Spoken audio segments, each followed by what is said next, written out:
स्थान पर आज बात करेंगे डेंगू और मलेरिया, स्क्रब टाइफस की भी, क्योंकि ये तमाम ऐसी बीमारियां जिन्होंने भारी बारिश के बाद अपना कहर बरपाना राजस्थान के लोगों पर शुरू कर दिया है। भारी बारिश का दौर ज़रूर थमने लगा है, लेकिन अब मौसमी बीमारियों का कहर बढ़ता जा रहा है। आलम यह है कि डेंगू, मलेरिया और स्क्रब टाइफस के मरीजों की संख्या बढ़ती जा रही है। मात्र 10 दिनों में मरीजों की संख्या में 60% की बढ़ोतरी हुई है। आंकड़ों के मुताबिक प्रदेश में डेंगू के 1763 मरीज हैं। सबसे ज्यादा उदयपुर और बीकानेर में। बड़ी खबर आपको बता रहे हैं, राजस्थान में डेंगू का खतरा बढ़ता जा रहा है। डेंगू के मरीजों की संख्या में रोज बढ़ोतरी हो रही है। पिछले 10 दिनों में 60% से भी ज्यादा की बढ़ोतरी हुई है। डेंगू मलेरिया के मरीजों में 1763 मरीज इस वक्त डेंगू से पीड़ित हैं। राजस्थान के अस्पतालों में सबसे ज़्यादा उदयपुर, बीकानेर में। राजस्थान में डेंगू का खतरा बढ़ रहा है और इसी को लेकर के स्वास्थ्य विभाग भी अलर्ट मोड पर नज़र आ रहा है। हमने भी तमाम अधिकारियों से बातचीत करी है, वो भी आपको सुनवाएंगे, लेकिन उससे पहले आपको बता रहे हैं हम लोग बड़ी खबर। प्रदेश में डेंगू का कहर बढ़ रहा है, या कहें कि मच्छरों से पैदा होने वाली बीमारियों का कहर बढ़ता जा रहा है, जिसमें डेंगू है, मलेरिया है, स्क्रब टाइफस है। और इन बीमारियों ने राजस्थान के अस्पतालों में मरीजों की संख्या में भारी इजाफा किया है। बीते 10 दिनों में 60% का इजाफा, 1763 सिर्फ डेंगू के मरीज इस वक्त राजस्थान के अस्पताल में हैं। प्रशासन अलर्ट मोड पर है, स्वास्थ्य विभाग भी अपना काम कर रहा है और कोशिश की जा रही है स्थिति को नियंत्रण में लेने के लिए। हमारे संवाददाता ने डॉक्टर रवि प्रकाश माथुर से बात की है, जो कि राजस्थान के जन स्वास्थ्य निदेशक हैं। उन्होंने अपनी बातचीत में बताया है कि किस तरीके से प्रशासन अब मौजूदा स्थिति को नियंत्रित करने की कोशिश कर रहा है, क्योंकि भारी बारिश के बाद डेंगू मच्छर अपना कहर बरपाने से बाज नहीं आ रहे हैं। क्या कुछ तैयारी है प्रशासन की, सुनवाते हैं। मेरे साथ जन स्वास्थ्य निर्देशक हैं रवि प्रकाश माथुर सर। सर, जिस तरीके से देखा गया है कि राजस्थान में लगातार बारिश, मानसून काफ़ी अच्छा रहा है, लेकिन जिस तरीके से मौसमी बीमारियां वो काफ़ी ज़्यादा बढ़ रही है, क्या कुछ कहेंगे सर? इस बारे में हम लोग शुरू से ही सतर्क हैं और जैसा कि आपको ध्यान है कि इसके पहले इस बार हीट वेव भी काफ़ी चली है, तो तब से ही हम लोग लगातार इसकी मॉनिटरिंग और सुपरविज़न कर रहे हैं, रेगुलर वीसी कर रहे हैं। ऑनरेबल हेल्थ मिनिस्टर सर के जो हमारे एसीएस मैम थी, उनके लेवल पे भी हम लोगों ने लगातार इसकी मॉनिटरिंग की है। और जो तैयारी है, मानसून के पहले भी हमने मीटिंग की है और उसके दौरान भी की है। गत सप्ताह ही ऑनरेबल एचएम ने फिर इस पर रिव्यू की है, तो उसमें जो हमारी स्टेट टीम है, हम लोग बराबर विजिल हैं। ये एक बहुत ही अच्छी बात है कि गत वर्ष से हमारे डेंगू और मलेरिया के केसेस, डेंगू के 57% और मलेरिया के 47% केसेस कम हैं गत वर्ष के मुकाबले। फिर भी हमें ये इस तरह का अंदेशा है कि चूँकि अब जो आने वाला समय है, चूँकि बारिश अब लगभग रुक गई है और अब जो उमस और गर्मी बढ़ती है, उसमें इसके लिए मच्छर के फैलने के लिए बड़ी अनुकूल परिस्थितियाँ रहती है। तो इसलिए हम लोग पूरी तरह सतर्क हैं। हमारी स्टेट टीम भी लगातार विजिट कर रही है। लेकिन सर, स्वास्थ्य विभाग तो काफ़ी अलर्ट है, जिस तरीके से आपने बताया कि अभी एक सर केरल के अंदर निपा वायरस मिला है, जिसको लेकर राजस्थान सरकार ने भी अपने तमाम जो संभाग स्तर हो या जिला स्तर हो, हर जगह पे ये अलर्ट जारी किया है कि अगर कोई भी निपा वायरस या फिर जो मंकी पॉक्स वायरस है उसका सिम्टम्स किसी भी मरीज में पाया जाता है, तो आप इसकी तुरंत सूचना है जो राजधानी के अंदर, जयपुर के अंदर जो हेड क्वार्टर है, वहाँ पे इसकी सूचना। क्या कुछ ये सर? नीपा एक्चुअली नीपा की एडवाइजरी हमने पहले भी निकाली थी और कल एक बार फिर हमने एडवाइजरी निकाली है। तो मेनली केरल में दो डेथ हुई हैं अभी 2-3 दिन पहले। तो एक्चुअली हमारा जो स्टाफ है, नर्सिंग स्टाफ, कई बार वहाँ से आते जाते रहते हैं, और भी आजकल लोग मूव करते रहते हैं, काफ़ी ट्रैवल करते हैं। तो कोई अगर यहाँ ऐसा पेशेंट देखने में आया जिसके वहाँ की ट्रैवल हिस्ट्री हो, इसलिए हमने अलर्ट किया है, इसके साइन एंड सिम्टम बताए हैं, बचाव के तरीके बताए हैं। तो निपा, मंकी पॉक्स या चांदीपुरा कुछ भी हो, हम लोग पूरी सतर्क हैं। भारत सरकार से जो भी गाइडलाइन मिलती है, हम बराबर उसको सभी जगह उसको प्रसारित करते हुए सभी को सतर्क रहने के निर्देश लगातार देते रहते हैं। राजस्थान के अंदर दिसंबर माह के अंदर राइजिंग राजस्थान करके ग्लोबल समिट हो रहा है। अगर मैं आपके डिपार्टमेंट की बात करूं, क्योंकि हर डिपार्टमेंट को अलग अलग जिम्मेदारियां दी गई है, उम्मीद ये जताई जा रही है कि विदेशों से भी जो कह सकते हैं कि निवेशक है, उनके लिए सरकार रेड कारपेट बिछा रही है। तो स्वास्थ्य विभाग को लेके किस तरीके की उम्मीद लग रही है, क्योंकि हर जो कह सकते हैं कि विभाग की या फिर हर विभाग को अलग अलग जिम्मेदारियाँ दी गई है, तो स्वास्थ्य विभाग की क्या कुछ? राइजिंग राजस्थान में एक्चुअली हम लोगों को टारगेट्स दिए गए हैं कि इन्वेस्टमेंट के इतने करोड़ के प्रपोजल आने हैं, तो उस पर हम लोग काम कर रहे हैं। अभी हमारी नई सेक्रेटरी मैम ने ज्वाइन किया है, तो इसके लिए नोडल अधिकारी एमडी उनको आरएमएससीएल को बनाया, वो पहले इंडस्ट्री डिपार्टमेंट में उनको रहने का अनुभव है। तो इन्वेस्टेबल प्रोजेक्ट्स जो हैं, हमने पहले जब सीएसआर ने मीटिंग ली 13 प्रोजेक्ट हमने लगभग 3000 करोड़ के सबमिट भी किए हैं। उसके बाद फिक्की हमारा इसमें डेवलपमेंट पार्टनर है और 14/11 को हम लोग एक मेडिकल एंड हेल्थ की तरफ से हम लोग एक प्री सबमिट करने वाले हैं। और इसके पहले जो रोड शो हुए हैं, ऑनरेबल एचएम सर बॉम्बे गए हैं और अभी जो दिल्ली हो रहा है, तो उसके पहले भी हम लोगों ने एक पॉलिसी इससे संबंधित medical value travel MVT medical tourism की पॉलिसी बना के सबमिट की है कि किस तरह से हम लोग जो इन्वेस्टर आ रहे हैं उसको सरकार किस तरह से प्रोत्साहन देगी। जयपुर से पुष्पेंद्र तिवारी के साथ वीरेंद्र सिंह शेखावत, एनडीटीवी। तो वीरेंद्र सिंह शेखावत हमारे संवाददाता बातचीत कर रहे थे और जानकारी ले रहे थे कि क्या कुछ तैयारियां राजस्थान में स्थिति को नियंत्रण करने के लिए की जा रही हैं। अब हमारे साथ डॉक्टर विनय भट्ट साहब जुड़ रहे हैं यशोदा अस्पताल से। आप वहां पर सीनियर कंसल्टेंट हैं और बहुत बहुत स्वागत है डॉक्टर साहब आपका एनडीटीवी राजस्थान पर। इस वक्त स्थिति दरअसल राजस्थान में ये है कि लोग डेंगू, मलेरिया इस तरह की बीमारियों से काफ़ी ज़्यादा ग्रसित हैं। आप किस तरीके से देख रहे हैं इस मौजूदा सिचुएशन को? पहले वहाँ से शुरुआत करते हैं। पहले सबको नमस्ते मेरी तरफ से। देखिए, जो ये सीजन है, जो वायरल सीजन, जो ये सीजन होता है, जो पर्टिकुलरली मानसून के बाद आता है, तो इसके अंदर में जब बारिश कम होती है तो थोड़ा टेम्परेचर बढ़ जाता है। टेम्परेचर बढ़ने के कारण कई सारे वायरसेस होते हैं जो डोरमेंट होते हैं, वो एक्टिव हो जाते हैं। और जो हम रूटीन में देखते हैं, हर वर्ष बारिश के बाद हमारे यहाँ पे डेंगू, मलेरिया, चिकनगुनिया और आदि डिफरेंट टाइप के वायरसेस जो होते हैं वो एक्टिव हो जाते हैं और जिसके कारण लोगों के अंदर में बीमारी हो जाती है। ये तो हम 20 साल से देख रहे हैं कि ये प्रॉब्लम होती है, लेकिन हमें ये समझना है कि ये बीमारियां जो है आज की डेट में हमारे यहाँ एंडेमिक हो गई। मीन्स हम इसको साल भर देखते हैं, बट क्या होता है कि मानसून के बाद उनकी जो इंटेंसिटी है और जो फ्रीक्वेंसी है और जो नंबर ऑफ पेशेंट्स इन्वॉल्व होते हैं वो बढ़ जाते हैं।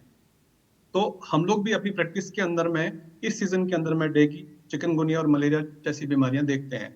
जैसा आपने रेयर बीमारियों का अभी जिक्र किया, जैसे चिकन पॉक्स के बारे में आपने, ये मंकी पॉक्स के बारे में बताया, या आपने नेफा वायरस के बारे में बताया, ये इंपोर्टेड बीमारियां हमारे देश के अंदर में, जो हमारे देश में पहले एग्जिस्ट नहीं कर रही थी, लेकिन किसी कारण से कोई व्यक्ति उन देशों में चला गया और वहां से वो लेके आया और यहाँ पे फिर उसके कारण पर्सन टू पर्सन ट्रांसमिशन हो जाता है।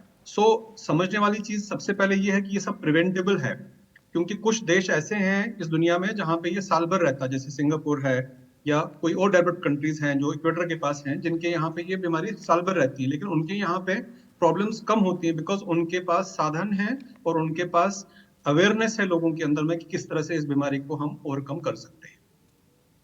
बिल्कुल डॉक्टर साहब, और क्योंकि अब ये हमेशा आप ये कह रहे हैं कि हमेशा ये सीज़न आता है कि जब बारिश थमती है और उसके बाद कई जगहों पर पानी का जमाव हो जाता है, चाहे वो घरों में हो चाहे आसपास के खास इलाकों में, जहाँ पर क्योंकि हमारा ड्रेनेज सिस्टम भी इतना अच्छे तरीके से अभी फंक्शनल नहीं है, हमेशा उसकी कमियाँ देखने को मिलती हैं अलग अलग शहरों में।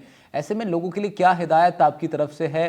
एक तो कॉमन कुछ चीज़ें तो हैं ही डॉक्टर साहब की, जहाँ पानी इकट्ठा ना करने की बात की जाती है उसको ज़रूर साफ़ कर देना चाहिए, मगर शहरों में भी जहाँ लोग हाई सोसाइटीज़ में रहते हैं वहाँ पर भी ये इस तरह की बीमारियाँ पनपती हैं। देखिए, डेंगू का जो वायरस है ये होता है मच्छर के अंदर में, उसको हम मॉस्किटो एडिस मॉस्किटो बोलते हैं, हम लोग टाइगर मॉस्किटो बोलते हैं उसको। इसके एक नॉर्मल मॉस्किटो के कंपैरिजन में इसका बिहेवियर अलग है। सबसे पहले ये रात में नहीं दिन में काटता है। हाँ। ये फेयरलेस होता है। दूसरा क्या है कि ये गंदे पानी के बदले साफ पानी को प्रेफर कर लेता है अपना साइकिल प्रोपोगेट करने के अंदर में। ठीक है, तो जहां पे पानी का जमावड़ा होगा, वो पर्टिकुलरली फ्रेश वाटर होगा, जो बारिश का पानी होता है, तो छोटी छोटी जगहों के अंदर में, जैसे हम लोगों ने कूलर इस्तेमाल करें, हमने कूलर को साफ रखना भूल गए तो उसके अंदर पानी जमा हो जाएगा, तो वो साफ पानी है उसके अंदर में आ जाएगा। या आज की डेट में हम इतना प्लास्टिक का कंटेनर यूज करते हैं और पड़ा रहता है, वो कंटेनर के अंदर में भी बारिश का पानी जमा हो जाता है और उसके अंदर में मॉस्किटो आ जाता है और वो ब्रीड करना शुरू हो जाता है। एक बार ये बाइट हो जाता है तो फिर इंक्यूबेशन पीरियड होता है हर बीमारी का, तो 7 to 14 डेज के अंदर में कई बार इसके हमारे लक्षण शुरू हो सकते हैं। सो एक पुरानी कहावत है, prevention is better than cure, means आप बचाव करेंगे वही आपका सबसे बड़ा सुरक्षा कवच है।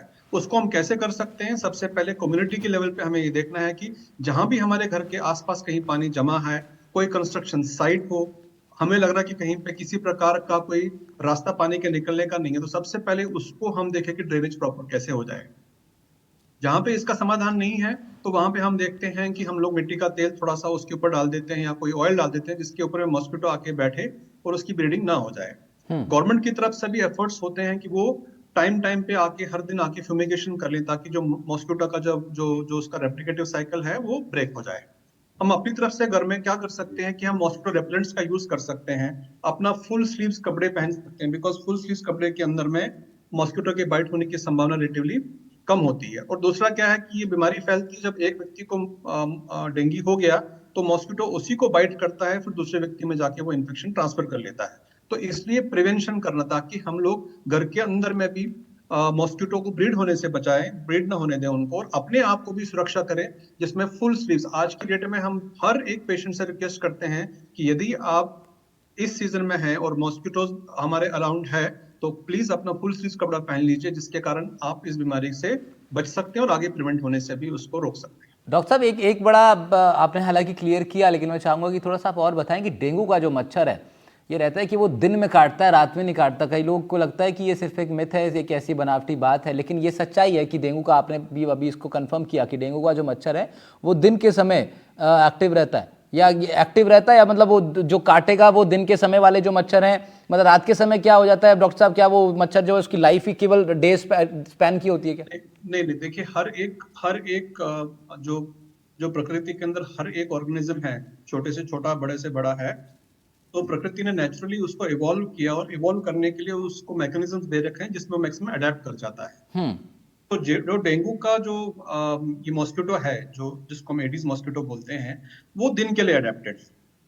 जैसे हम लोग ह्यूमंस हैं, हम दिन में काम करने के लिए अडेप्टेड, रात में सोने के लिए अडेप्टेड, ठीक है ना? वैसे इसका भी अडेप्टेशन है। हाँ। सेकेंडली, इसको एक पर्टिकुलर टेम्परेचर और पर्टिकुलर ह्यूमिडिटी चाहिए होती है सस्टेन करने के लिए।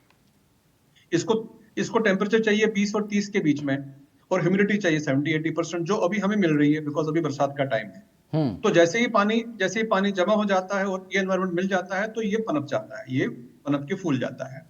और डॉक्टर साहब, क्या मलेरिया का जो मच्छर है और जो डेंगू का मच्छर है, या फिर स्क्रब टाइफस की भी हम लोग बात कर रहे थे, तो ये अलग अलग तरह के इनकी कैटेगरीज होती हैं मस्किटोज की? क्योंकि मच्छरों को हम आमतौर पर जब देखते हैं अपने कमरों में, या अगर गार्डन में भी बैठते हैं, या छोटे बच्चे पार्क में खेलते हैं, तो अलग अलग तरह के मच्छर होते हैं। घर में छोटा तरह का मच्छर होता है, पार्क में जाते हैं, गार्डन में जाते हैं, थोड़ा उसका साइज हम देखते हैं बढ़ जाता है, वो ये अंतर होता है। जरा थोड़ा मैं चाह रहा हूँ आप अगर बता दें तो लोग ज्यादा सजग रह पाएंगे। देखिए, मलेरिया के बहुत सारी स्पीशीज होती हैं, तो उसमें वाइवैक्स होता है, प्लाज्मोडियम होता है, ये डिफरेंट टाइप्स मलेरिया की स्पीशीज होती हैं। और जो काटने वाला जो मच्छर होता है वो भी अलग अलग होता है हमारे लिए। तो डिफरेंट जो मॉस्किटोज है उनके अंदर में डिफरेंट ब्रीडिंग होती है। जो आपका मॉस्किटो जो एडीज है जो आपको मलेरिया देता है, वही आपको डेंगू भी देता है और वही आपको चिकनगुनिया भी देता है। लेकिन और भी प्रकार के मलेरिया को पनपने वाले मॉस्किटोज होते हैं जो रात में बाइट कर सकते हैं। सो एनोफ्लीज होती हैं, वो रात में करेंगी बाइट आपको। सो ये डिपेंड करता है कि अडेप्टेशन वायरस की उस मलेरिया के अंदर में, उस मॉस्किटो के अंदर में कितनी है। सो इस तरह से ये नेचुरली इवॉल्व हो गए हैं over a period of time, over a period of centuries. साथ ही डॉक्टर साहब, क्योंकि अभी हम लोग स्पेसिफिकली राजस्थान को अभी हम लोग देख रहे थे, तो उसमें काफ़ी जगह ऐसी हैं जहां पर मच्छरों का प्रकोप तो बढ़ा है, लेकिन उदयपुर और बीकानेर, ये दोनों पर्टिकुलर डिस्ट्रिक्ट ऐसे हैं जहां पर सबसे ज़्यादा मरीजों की संख्या बढ़ी है। तो पर्टिकुलरली जो एक राइज आता है कुछ शहरों के अंदर डेंगू से पीड़ित मरीजों का या मलेरिया से पीड़ित मरीजों का, इसका क्या कारण होता है डॉक्टर साहब? सर, सबसे पहले तो उस एरिया के अंदर में हमारी स्वच्छता कितनी है और पानी कितना जमावड़ा है, वो है। सेकेंडली, पॉपुलेशन डेंसिटी कितनी ज्यादा है हमारी। अगर एक ही रीजन के अंदर, एक ही एरिया के अंदर बहुत सारे लोग रह रहे हैं, तो जो ये मॉस्किटो होता है ये मल्टीपल जगह पे बाइट कर सकता है। ये एक ही टाइम में एक जगह से दूसरी जगह तीसरी जगह, इसकी फ्लाइट भी थोड़ी सी ज्यादा होती है।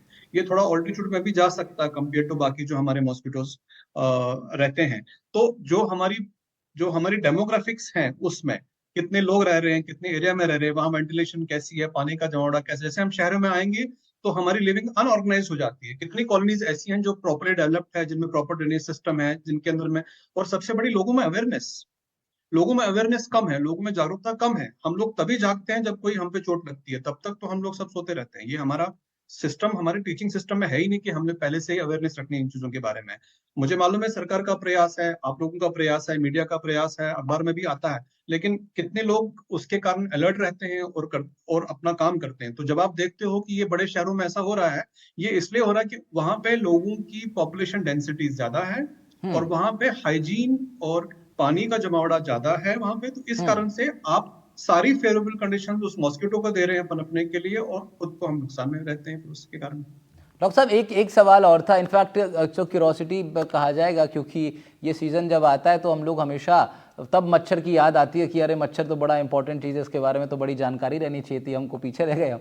लेकिन इसमें मैं आपसे समझना चाह रहा हूँ, जो हाई राइज बिल्डिंग्स होती हैं डॉक्टर साहब, जो 15 फ्लोर की बिल्डिंग है, 20 फ्लोर की बिल्डिंग्स हैं और भी ऊंची ऊंची बिल्डिंग्स हैं, क्या वहाँ पर तक इसकी रीच होती है इन मच्छरों की, इस डेंगू वाले मच्छरों की? उसकी रीच कम होती है। जब हाई राइज में आप देखते हो कि ऊपर में पहुंचा है, बिकॉज मॉस्किटो एक लेवल के ऊपर में उसके ऊपर फ्लाई नहीं कर पाएगा, जा नहीं पाएगा। तो हाई राइज में जब वो आते हैं तो वो क्या होता है, वो लिफ्ट के थ्रू ऊपर चले जाते हैं। जैसे लिफ्ट में आप चले गए, लिफ्ट में कुछ मॉस्किटोज आ गए, लिफ्ट ऊपर चला गया, वहां मारा आ गया। तो ऐसे वो फ्लाइट के रास्ते ऊपर नहीं जाते हैं, but by the way of lift and ducts जो ऊपर चले जाते हैं, सर्विस लिफ्ट्स होती है उनके थ्रू ऊपर जाते हैं, तो उनके यहाँ पे भी ऊपर जाके मॉस्किटो हो सकता है। लेकिन जैसे जैसे हम ऊपर जाएंगे वैसे वैसे इनकी जो अडेप्टेबिलिटी है वो कम हो जाती है। इनको रहने के लिए जगह चाहिए, इनको वेट ह्यूमिड एनवायरनमेंट चाहिए, कोई एक सेफ जगह चाहिए जहाँ पे ये रह के पनप सकते हैं।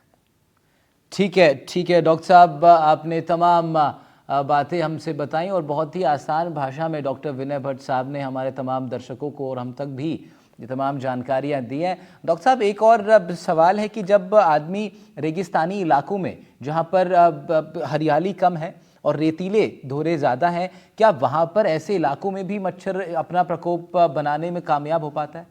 अनलाइकली है, बिकॉज जहाँ पे आपका ड्राई एनवायरनमेंट है, जहाँ पानी का जमावड़ा नहीं है, तो वहां पे इस टाइप की चीज होने की संभावना बहुत कम है। अनलेस एंड अनटिल कोई व्यक्ति बाहर से वहां आया है और वो अपनी बीमारी वहां पे लेके आया है, तब ऐसा हो सकता है। बट अदरवाइज जहाँ पे आपका ड्राई क्लाइमेट है, जहाँ आपका पानी का जमावड़ा नहीं है, जहाँ पे टेम्परेचर लो है, वहां पे ये चीजें नहीं। आपने कभी नहीं सुना होगा कि लंदन में ये बीमारी हुई है, रशिया में ये बीमारी हुई है। क्यों? वो एक ऐसा रीजन है जहाँ पे आपका टेम्परेचर बहुत लो है, वहां पे उसके पनपने के चांसेस ही नहीं है, बिकॉज वहां उसका एनवायरनमेंट नहीं मिल रहा है। तो एक पर्टिकुलर एनवायरनमेंट मिलना चाहिए, कंडीशंस मिलनी चाहिए जिसमें वो मॉस्किटो जाके अपना ब्रीडिंग कर और सके। अभी का और ये जो सीजन है, ये सबसे अप्रोप्रिएट एनवायरनमेंट है उनके पनपने के लिए। जी, तो बिकॉज इसको हम ह्यूमिडिटी माने भी कि आपको डॉक्टर साहब 80% मिल रही है और जी टेम्परेचर भी 20 से 30 के बीच में मिल रहा है, तो उनके जी, लिए तो सब फेवरेबल रहता है। तो इसको हम माने डॉक्टर साहब कि अक्टूबर एंड तक ये संघर्ष चलेगा आम जनता का मच्छर से? ये तो हम हर साल देखते हैं कि फिर जब दिवाली आती है और टेम्परेचर थोड़ा कम हो जाता है, तब इसमें अचानक से डिप आ जाता है। तो हम देखते हैं कि ये धीरे धीरे बढ़ता है, फिर इसमें पीक आ जाता है, फिर वो पीक रहता है, सस्टेन रहता है, फिर वो जैसे टेम्परेचर आपका 15 12 15 पे चला जाएगा, तो आप देखोगे सडनली ये गायब हो जाता है, मतलब with in weeks it disappears. Doctor साहब, लक्षण क्या रहेंगे इसके, डेंगू हो या मलेरिया या फिर स्क्रब टाइफस हो या चिकनगुनिया, शुरुआती लक्षण? क्योंकि एक्चुअली डॉक्टर साहब इसमें यह भी रहता है कि कुछ दिनों तक तो आदमी सोचता है कि मतलब नॉर्मल दवाई खा लूं, वही बुखार वाली, या फिर एक दर्द की दवाई खा लूं, या कुछ लगा लूं और फलाने ने कुछ बता दिया था वो पी लूं, वो उसी में चलता है 3 4 5 दिन। तब तक जो है वो जो इन्फेक्शन है, वो जो अंदर जो वायरस पहुंचा है, वो अपना काम और गहरा मजबूत बना चुका होता है। तो क्या इसके लक्षण है डॉक्टर साहब कि आदमी को तब डॉक्टर पे जाना ही चाहिए तब उस वक्त? देखिए, डेंगू है, मलेरिया है, चिकनगुनिया है, इन सब का लक्षण जो होता है हाई ग्रेड फीवर होता है। अचानक बुखार आएगा, बहुत तेज बुखार आएगा, पूरे बदन में दर्द होगा, इसको हम ब्रेकिंग बोन फीवर बोलते हैं, जैसे किसी ने हमारी लट से पिटाई कर दी। चिकनगुनिया के अंदर में जोड़ों का दर्द ज्यादा महसूस होता है और ज्यादा प्रिडोमिनेंट रहता है और आगे भी चलते रहता है। आंखों में दर्द होना, आंख हिलाने में दर्द होना, पेट में दर्द होना, खारिश होना, गले में दर्द होना, ये सब डेंगू, चिकनगुनिया, मलेरिया के लक्षण हैं। अब मलेरिया के अंदर में बुखार कई बार दिन में एक बार आता है, बाद में व्यक्ति ठीक रहता है, हो सकता है दूसरे दिन आए, तीसरे दिन आए, या every second day, every third day आए। डेंगू के अंदर में कई बार बुखार कंटिन्यूअस रहता है और बुखार 5 से 7 दिन रहता है। और जो हमारा ये 5वां 7वां दिन होता है डेंगू के अंदर में, ये हमारा क्रिटिकल एरिया होता है, जिसमें हमें देखना है कि मरीज को कोई कॉम्प्लिकेशन ना हो। हमें मालूम है कि सब लोग डेंगू में परेशान है कि हमारी प्लेटलेट काउंट्स कम हो गई, लेकिन मैं आपकी चैनल के माध्यम से लोगों को ये बताना चाहता हूँ कि प्लेटलेट काउंट्स डेंगू के अंदर में कम होना कोई खतरनाक चीज नहीं है, जब तक वो 10,000 के नीचे ना चला जाए। तो हम देखते हैं कि लोग बहुत परेशान होते हैं कि हमारा 40,000 हो गया, 30,000 हो गया, लेकिन अगर किसी को कोई ब्लीडिंग नहीं हो रही है तो उसमें कोई जानलेवा चीज नहीं होती है। डेंगू में और परेशानियां ज्यादा होती है, जैसे पेट में दर्द होना, उल्टी होना, पानी जमा होना, छाती में पानी जमा होना, जिसको हम डेंगू शॉक सिंड्रोम बोलते हैं या सीवियर डेंगू बोलते हैं, जो हमारे लिए एक चिंता का कारण बनता है। और पानी पीना, पानी की मात्रा शरीर में मेंटेन करना ही उसका बचाव है, केवल फ्लूइड्स ही उसका बचाव है, इसमें कोई एंटीबायोटिक का कोई रोल नहीं होता है। ठीक है। केवल फीवर के लिए पैरासिटामोल देते हैं हम लोग, पानी की मात्रा मेंटेन कर देते हैं, उल्टी की दवाई दे देते हैं। पेन किलर्स का इस्तेमाल इसमें इवन नहीं होता है, क्योंकि उससे नुकसान पहुंच सकता है। डॉक्टर साहब, 2 छोटे ऐसे सवाल बस, और उसके बाद मैं आपको धन्यवाद करूंगा। बहुत दो छोटे से सवाल। एक तो डॉक्टर साहब ये कि आमतौर पर हम सुनते हैं जब प्लेटलेट्स कम हो जाती हैं, डेंगू का जब असर चढ़ता है, तो एक बड़ी बात सुनने में आती है, लोग एक दूसरे को सलाह देते हैं, कहते हैं बकरी का जो दूध होता है वो आप पिलाइए मरीज को। तो क्या हमारे जो डॉक्टर्स हैं क्या वो भी इस सलाह से सहमति रखते हैं? क्या उसमें ऐसी चीज़ें होती हैं जो प्लेटलेट्स बढ़ा पाएँ? देखिए, किसी भी बीमारी के ना सोशल इश्यूज रहते हैं और जो एक हमारे एविडेंस बेस्ड इश्यूज रहते हैं। तो ये जितनी भी चीजें हैं, ये एविडेंस बेस्ड नहीं है कि बकरी का दूध पीने से प्लेटलेट्स काउंट्स बढ़ जाते हैं। इसका कोई साइंटिफिक डेटा और साइंटिफिक प्रूफ नहीं है। तो अच्छा, इसलिए एज एन एलोपैथी में हम लोग इसको प्रैक्टिस नहीं करते हैं। ठीक लेकिन है। लेकिन for the sake and respect जो होता है लोगों का, उनकी प्राइवेसी होती है, तो हम उसको नकार भी नहीं सकते हैं, बिकॉज लोगों की अपनी एक फेथ है, तो उस फेथ को भी मैं नकार नहीं पाऊंगा। बट एलोपैथी के अंदर मैं उसका कोई एविडेंस नहीं है कि बकरी का दूध पीने से प्लेटलेट काउंट्स बढ़ जाते हैं, नंबर एक। नंबर दो, उसका रिकवरी से भी कोई संबंध नहीं है। नंबर तीन, डेंगू सेल्फ लिमिटिंग होता है। अगर आप कुछ नहीं करोगे, प्लेटलेट काउंट्स नीचे चले जाएंगे, थोड़े दिनों में ऊपर नीचे होके फिर दोबारा ऊपर की तरफ आ जाएंगे। रिकवरी ऑलमोस्ट कंप्लीट होती है यदि व्यक्ति थोड़ा पेशेंस रखेगा। केवल जहां पे प्लेटलेट काउंट्स हमारे 20,000 के नीचे हैं वहां भर्ती करते हैं, और अगर 10,000 से नीचे चले जाते हैं तो वहां प्लेटलेट काउंट्स चढ़ा देते हैं। क्योंकि डॉक्टर साहब ये सवाल मैंने इसलिए पूछा कि मुझे मेरे ध्यान में, मेरे अनुभव में है कि जिस बकरी को बस वो जो टहलती रहते हैं उनको लोग ध्यान भी नहीं दे पाते, इस मौसम में उस बकरी का दूध कई बहुत ज़्यादा उसका रेट हो जाता है। मतलब 1,000 रुपये तक, मैंने 700-800 रुपये प्रति लीटर तो उसका दूध आमतौर पर सुना है, इस मौसम में 1,000-1,200 रुपये प्रति लीटर तक पहुंच जाता है। तो खैर डॉक्टर साहब ने बताया कि एलोपैथी द्वारा तो वो ऐसा एस्टेब्लिश नहीं है कि वो आपको ठीक कर देगा, लेकिन लोग आमतौर पर उसका इस्तेमाल करते हैं। डॉक्टर साहब एक आखिरी सवाल, एक बड़ा एक कोट चलता है, बड़ा मजाक में ही लोग करते हैं एक दूसरे को, जब डेंगू मरीज को देखने के लिए कोई दोस्त जाता है दूसरे दोस्त के पास तो कहता है क्या यार एक मच्छर भी तुम नहीं झेल पाए। तो मैं आपसे ये जानना चाह रहा हूँ, एक छोटा सा मच्छर, चींटी भी छोटी होती है, वो जब काटती है तो एक पर्टिकुलर एरिया पे दर्द होता है, थोड़ा बहुत उसके आसपास एक माहौल बनता है दर्द का, फिर वो डाउन हो जाता है। ये मच्छर के अंदर कौन सा ऐसा केमिकल होता है, क्या ये छोड़ता है सर कि अब तेज बुखार से सीधा शुरुआत होती है? इसका जवाब मैं आपको अलग तरह से दूंगा। एज अ ह्यूमन हमारी टेंडेंसी रहती है हम सबसे सुपीरियर है, जो नहीं है। हम प्रकृति का एक हिस्सा है, तो भगवान ने सब जीवों को अपने अपने डिफेंस मैकेनिज्म दे रखे हैं जी। हर एक व्यक्ति, हर एक ऑर्गेनिज्म, चाहे वो छोटे से छोटा हो। हमने कोविड में देखा, एक छोटा सा कीटाणु वायरस जो माइक्रोस्कोप पर दिखता भी नहीं, उसने कैसा प्रलय मचाया है। और आपको ये जान के हैरानी होगी कि जितने भी लोगों को कोविड दुनिया में हुआ, अगर आप उन सबका वायरस जमा करेंगे तो वो 3 ग्राम से भी ऊपर नहीं है। तो ये चीज समझना कि हम सबसे ऊपर है, सबसे पहली भूल तो हमारी ये है। बिल्कुल, तो हमें ये समझना हम प्रकृति का पार्ट है, हम इस पूरे एनवायरनमेंट का, नेचर का पार्ट है। और अगर हम नेचर में फिडल करेंगे हम सफर करेंगे। बिल्कुल बिल्कुल डॉक्टर साहब, बहुत तो जो मॉस्किटो है, मॉस्किटो सर्वाइवल के लिए प्रकृति ने अपने डिफेंस मैकेनिज्म दे रखे हैं। हाँ, हमें भी अपने डिफेंस मैकेनिज्म दे रखे हैं। लेकिन जब हम उनके एनवायरनमेंट में इंटरफेयर करेंगे तो प्रॉब्लम होगी। जितनी भी बीमारियां जूनोसिस की हैं वो इसी कारण से, बिकॉज ह्यूमन इंटरफेरेंस एनिमल्स में है, तो जिसके कारण ये बीमारियां। ठीक है डॉक्टर साहब, डॉक्टर विनय भट्ट साहब को सुन रहे थे आप, सीनियर कंसल्टेंट हैं यशोदा हॉस्पिटल में। विनय साहब बहुत बहुत शुक्रिया आपका, बहुत बहुत शुक्रिया। डॉक्टर साहब हमारे तमाम दर्शकों तक इतनी इजी तरीके से, बड़े आसान भाषा में डॉक्टर साहब ने इस पूरे विषय को रखा। बारिश का दौर थमने के साथ ही कोटा में भी लगातार डेंगू पॉजिटिव रोगियों की तादाद में बढ़ोतरी हो रही है। डेंगू के साथ मौसमी बीमारियां जैसे स्क्रब टाइफस अपना विकराल रूप दिखा रही है। कोटा में इस साल अब तक 134 डेंगू पॉजिटिव रोगी सामने आए, जबकि मलेरिया के रोगियों में भी लगातार बढ़ोतरी हो रही है। हमारे संवाददाता ने अस्पताल जाकर वहां के हालातों का जायजा लिया है, ये रिपोर्ट देखिए जरा।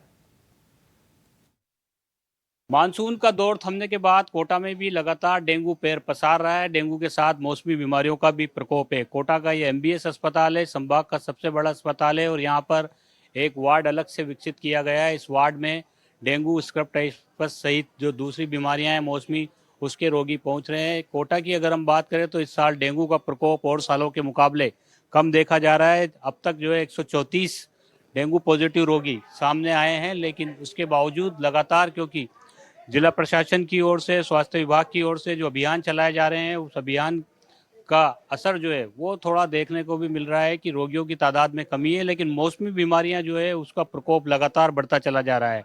तस्वीरें आप देख सकते हैं कोटा के MBS अस्पताल में जो वार्ड तैयार किया गया है उसकी यहाँ पर मच्छरदानियाँ भी लगाई गई है और वार्ड जो है पूरी तरह से एयर कंडीशन ये वार्ड है और यहाँ पर अलग से स्टाफ भी तैनात किया गया है। रोगियों की तादाद जो है वो लगातार बढ़ती चली जा रही है, क्योंकि जिस तरह से डेंगू पैर पसार रहा है और डेंगू के अलावा जो दूसरी जो बीमारियां हैं मौसमी, उसका असर देखने को मिल रहा है। सुबह से ही अस्पताल में लंबी कतारें लग जाती हैं और जो भी रोगी भर्ती करने की स्थिति में होता है उसको इस वार्ड में भेज दिया जाता है। जो स्वास्थ्य विभाग की टीम है वो लगातार जो है पूरे इलाकों में जो है डेंगू प्रकोप वाले जो क्षेत्र हैं उन इलाकों में पहुंच रही है, एंटी लार्वा के लिए जो है प्रभावी कार्रवाई कर सके उसको लेकर के जो निर्देश दिए गए हैं उसके अनुरूप व्यवस्थाएं भी की जा रही है, सर्वे भी किए जा रहे हैं, घर घर पे जो है टीमें भी पहुंच रही है। जिला कलेक्टर ने जो है अभी कुछ दिन पहले भी बैठक ली थी, उसमें निर्देश दिए थे कि डेंगू के प्रकोप को शुरुआती तौर पर ही कंट्रोल किया जाए। तो उसके मद्देनज़र ये तमाम तैयारियां आप देख सकते हैं। कोटा के MBS अस्पताल में ये अलग जो वार्ड विकसित किया गया है उस वार्ड में यहाँ पर रोगी पहुँच रहे हैं। 134 रोगी अब तक जो है कोटा में डेंगू के सामने आए हैं। इसके अलावा जो दूसरी मौसमी बीमारियां हैं उसके रोगियों की तादाद बढ़ती चली जा रही है। किस तरह की तैयारियां की गई है हम बात करते हैं। जी, क्या इस वार्ड में तैयारियां की गई है? रोगी लगातार पहुंच रहे हैं। हाँ, अभी करीब करीब पेशेंट तो लगातार बढ़ ही रहे हैं, फीवर के, डेंगू के, स्क्रब टाइफस के। अभी तक हमारे पास डेंगू के 6 पेशेंट आ चुके हैं, स्क्रब टाइफस के 9 पेशेंट आ चुके हैं, जिसमें से 4 अंडर डेंगू के 4 अंडर ट्रीटमेंट हैं और स्क्रब टाइफस का एक अंडर ट्रीटमेंट है। बाकी के और सभी कैरी DLI मतलब डेंगू लिविंग मतलब जैसे कि चल रहा है अपना सिम्टोमेटिक ट्रीटमेंट है, लगता है कि अपन को डेंगू हो सकता है, वो भी पेशेंट भर्ती हैं, फीवर वगैरह सभी के पेशेंट भर्ती हैं। तो वार्ड में मच्छरदानियां लगाई गई है, इसके अलावा प्रॉपर जो है स्टाफ यहाँ पर तैनात किया गया है। तस्वीरें आप देख पा रहे होंगे और जिस तरह से एक अलग वार्ड बनाया गया है, अत्यंत आधुनिक तरीके से इसको जो है व्यवस्थित किया गया है ताकि जब रोगी यहाँ पर पहुँचे तो उसको मुकम्मल इलाज मिल सके। नगर निगम की ओर से भी पूरे शहर में जो है फॉगिंग किया जा रहा है। जो पशुपालन विभाग है वो भी इस पूरे सर्वे में शामिल है, उनकी भी टीमें जो है ग्रामीण इलाकों और शहरी इलाकों में पहुँच रही है और स्वास्थ्य विभाग की टीमें जो है लगातार हर रोज़ शहर के विभिन्न इलाकों में पहुँच रही है, सर्वे किए जा रहे हैं, जागरूकता अभियान चलाए जा रहे हैं। उम्मीद की जानी चाहिए कि डेंगू जिस तरह से पैर पसार रहा है उस पर कंट्रोल होगा, क्योंकि कोटा में बहुत बुरे अनुभव डेंगू के रहे हैं। इससे पहले सालों में जब डेंगू ने पैर पसारे थे तो कई सारे कोचिंग स्टूडेंट भी उसकी चपेट में आए थे। हालांकि इस साल जो कोचिंग का एरिया है उसमें जनवरी माह से ही जो है स्वास्थ्य विभाग की टीमें लगातार अलर्ट मोड पर थी, तो वहाँ से ज़्यादा डेंगू पॉजिटिव रोगियों की तादाद सामने नहीं आ रही है। लेकिन डेंगू लगातार पैर पसार रहा है। बारिश का दौर थमने के बाद स्वास्थ्य विभाग के सामने ये चुनौती बन रहा है। कोटा से सहयोगी हेमंत जोशी के साथ शाकिर अली, NDTV। इसी के साथ फिलहाल इस बुलेटिन में इतना ही। मच्छरों से अपना इस सीज़न में बेहद ख्याल रखिए। अन्य खबरों के लिए बने रहिए NDTV राजस्थान के साथ। नमस्कार।